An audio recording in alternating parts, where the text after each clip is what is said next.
Good evening, teacher and classmates. Today I'm going to talk about the market penetration strategy of the Peruvian company Alicorp. Also, we are going to learn about those strategies that Alicorp has used and, in fact, continues to use. It is desired to cover more consumer markets. The first strategy that we are going to see is the acquisition of companies, being perhaps the most representative strategy for Alicorp, and in turn the strategy with which Alicorp has made itself known in Peru and the rest of Latin America.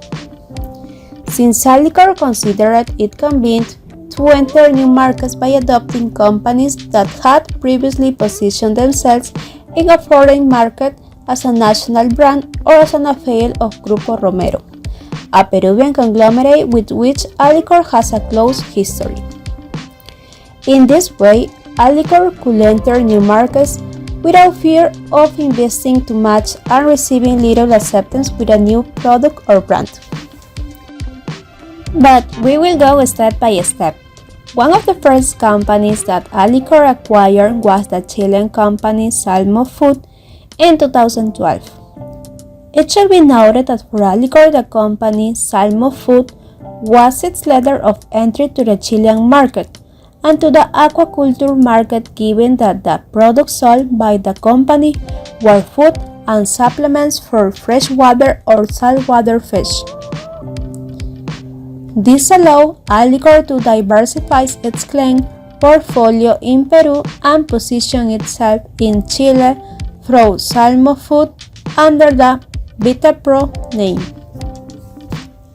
6 years later, Alicorp decided to enter to the Bolivian market through the acquisition of Bolivian company Industrias del Aceite Fino. With this, the intention of producing food in Bolivia that was already well accepted by the Bolivian consumer, instead of exporting and adapting Peruvian food for the Bolivian market, such as oil, cocinero, or the butter Sello de Oro. This is how once Alicorp acquired the Bolivian company, began to produce its most famous brand, oil fino and margarine regia, brands of great presence and value in Bolivia. 1 year later, Alicorp opted for the purchase of the Peruvian company Intradetco.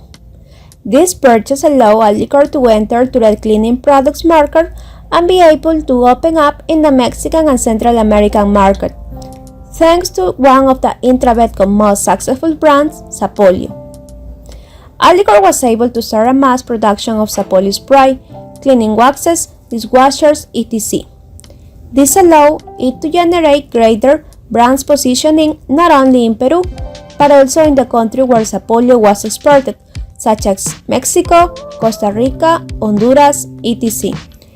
It is for the previously exposed that Alicorp maintains this strategy when going to international markets, because it allows it to obtain more profits without investing too much in new brands or new companies. It only has to replace the companies both in the production and distribution for the products. Analyze the situation of the country. Countries where Alicorp operates. Peru. Alicorp is a Peruvian consumer goods company with operation in several countries in the Americas. The well-known company began in 1956 as Industrias Anderson Clinton and Company as a manufacturer of oils and soaps in the port of Callao, Peru. It managed for more than 125 leading brands in the consumer goods, industrial products, and animal nutrition markets, create extraordinary experiences for consumers, firmly innovates, which generates well-being for society. The country is full of their products and their brands are among the most popular. It must be difficult to find a house in Peru where Primor or Friol oil, Nicolini or Don Vittorio pasta has not been consumed. Colombia. In 2008, they arrived in Colombia with personal care products. The company Alicorp Colombia SAS is located in the department of Bogotá, in the town Bogotá. The activity to which the company Alicorp Colombia SAS is dedicated is the manufacture of soaps and detergent prepared to clean and polish perfumes and toilet preparations. These products have been well received by Colombians since they are materials that are used at home. Likewise, the prices are adjusted to the lifestyle they have. Ecuador. Alicorp arrived in Ecuador in 2005. This represents the second most important market in the region for Alicorp. In the first quarter of 2019 alone, both the mass consumption business and the aquaculture business, VitaPro, have reported growth in that country. On the mass consumption side, the acquisition of Intravetco contributed to this growth, and VitaPro, for its part, did the same with an increase of 1.1% in total income. In Ecuador, they have two large businesses: mass in consumption, where they participate mainly in the categories of pasta, sauces, and personal care, and the aquaculture business, in which they compete by producing balanced beans for shrimp, which is one of the most important industries in the country. Bolivia.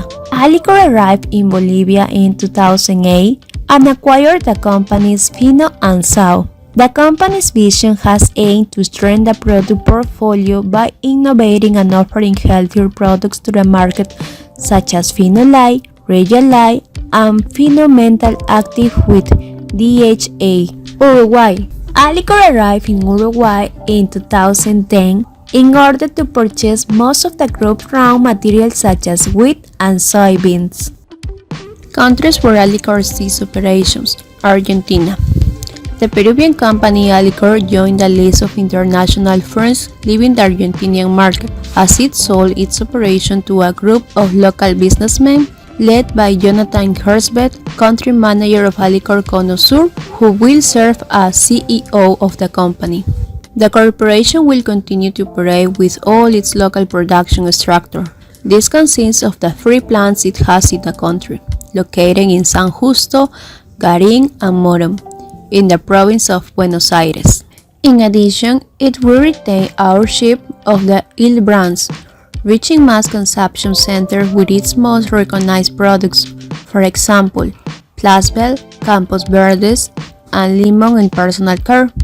Alicorp's estimated losses. The company presented an approximate summary of these impacts, which has a loss on the sale of subsidiary in $206 million, while the reclassification of the accumulated loss of exchange rate translation effect and inflation adjustment in $34 million. Brazil. Alicorp will divest its Brazilian operation after closing a deal with food giant Camil for the sale of its Santa Amália subsidiary. Alicorp acquired Pastificio Santa Amália in February 2013 for 190 million res. Camil will discharge a total of 410 million res, an amount equivalent to approximately $76 million.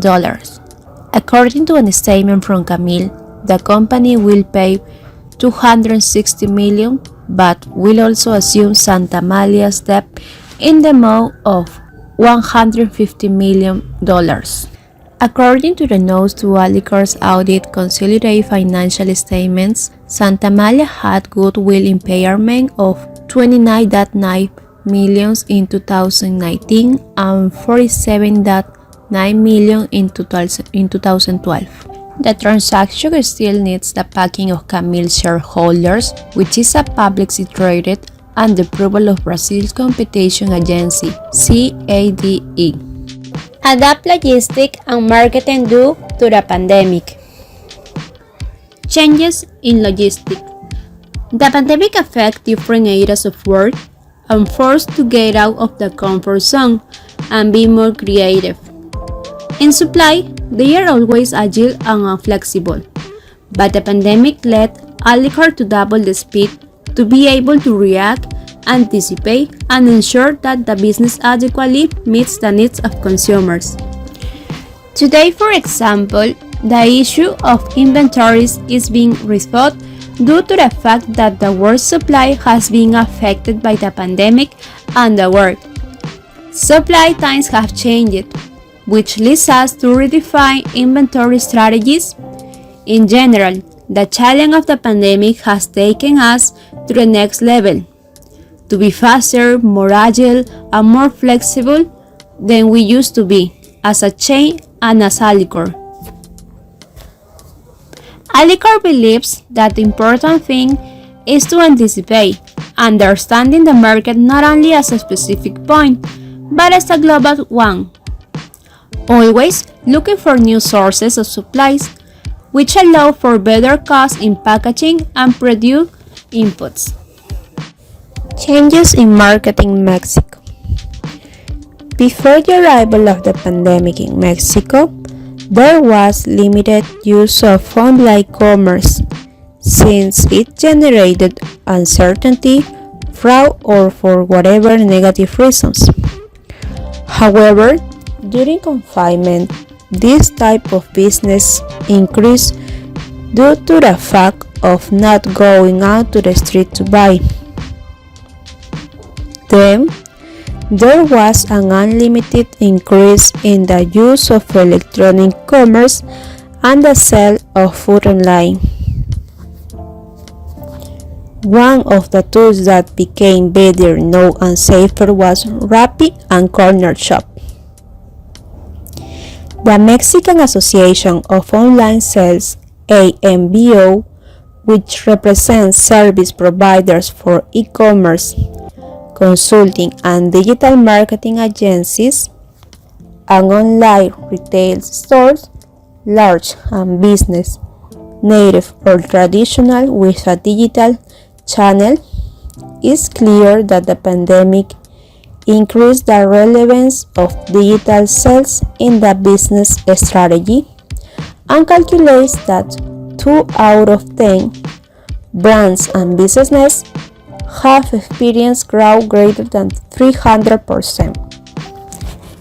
In 2021, he predicts for 2 out of 10 companies e-commerce will represent 30% of their total sales. Here are the references for the development of this presentation. Okay, that's all. Thank you very much for your attention. Fiorella Albornoz from the group says goodbye. Until next time.